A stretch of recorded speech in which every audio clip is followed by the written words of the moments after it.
અમદાવાદના એસસીજી આસ્થા cancer centre દ્વારા સ્તન કેન્સર જાગૃતિને પ્રોત્સાહન આપવા માટે ખાસ ધ પિંક રન મેરેથોનનું આયોજન કરાયું. કેન્સર ચેમ્પિયન્સને સન્માનિત કરવા સાથે સાથે આ મેરેથોન સમાજને વહેલા નિદાન અને નિવારક સ્વાસ્થ્યના મહત્વ વિશે જાગૃત કરવાની દિશામાં એક અનોખો પ્રયાસ સાબિત થઈ. આમાં 3 કેટેગરીમાં રન છે. એક 15 અને 10 કિલોમીટરની રન છે અને 5 કિલોમીટરની વોક છે. એ બેઝિકલી લોકોમાં બ્રેસ્ટ કેન્સર ઓક્ટોબર જે છે એ international breast cancer awareness month તરીકે ઉજવવામાં આવે છે. એના નિમિત્તે આપણી હોસ્પિટલ આનું આયોજન કરી રહ્યા છે, જેનાથી લોકોમાં એક બ્રેસ્ટ કેન્સરની વિરુદ્ધમાં જનજાગૃતિ અભિયાન છે.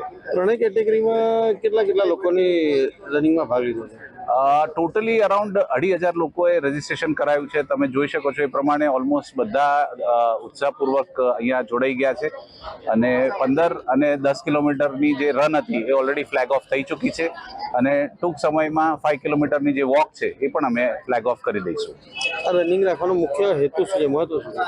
બેઝિકલી લોકોમાં એક એક્સરસાઇઝ, વેઇટ અને બીજી બધી લાઇફસ્ટાઇલ જે ડિઝીઝીસ છે જેમાં બ્રેસ્ટ કેન્સરનું બી મહત્વ છે એ બધા માટે જનજાગૃતિ આવે અને એના માટેનો આ એક પ્રયાસ છે. ઓક્ટોબર મહિનો બ્રેસ્ટ કેન્સર અવેરનેસ મંથ તરીકે દુનિયાભરમાં ઉજવાતો હોય છે. સો આ એક જનજાગૃતિ અવેરનેસ ક્રિએટ કરવા માટેનું અભિયાન છે એસસીજી આસ્થા કેન્સર સેન્ટરના ઉપક્રમે.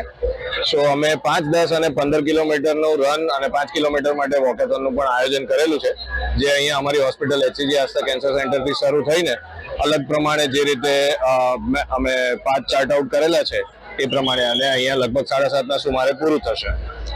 અમારા બધા પેશન્ટ્સ, એમના સપોર્ટર્સ અને ટોટલ બધા થઈને લગભગ 2,000 થી 2,500 વચ્ચેની રજીસ્ટ્રેશન થયેલા છે ત્રણેય કેટેગરીમાં ટોટલ. અને બધા અમદાવાદ એ સિવાય ગુજરાતના અલગ અલગ ભાગોમાંથી અને અમુક દર્દીઓ અમારા એમપી અને રાજસ્થાનથી પણ આવેલા છે. દરેક જણાને 15 કિલોમીટર વાળાને અમે કોઈ પ્રથમ દ્વિતીય એવું નથી રાખેલું. દરેક જણા 15 કિલોમીટર વાળાને ગોલ્ડ મેડલ, 10 વાળાને સિલ્વર અને 5 કિલોમીટર વાળાને બ્રોન્ઝ મેડલ રન પૂરી થાય એ પછી આપવામાં આવશે.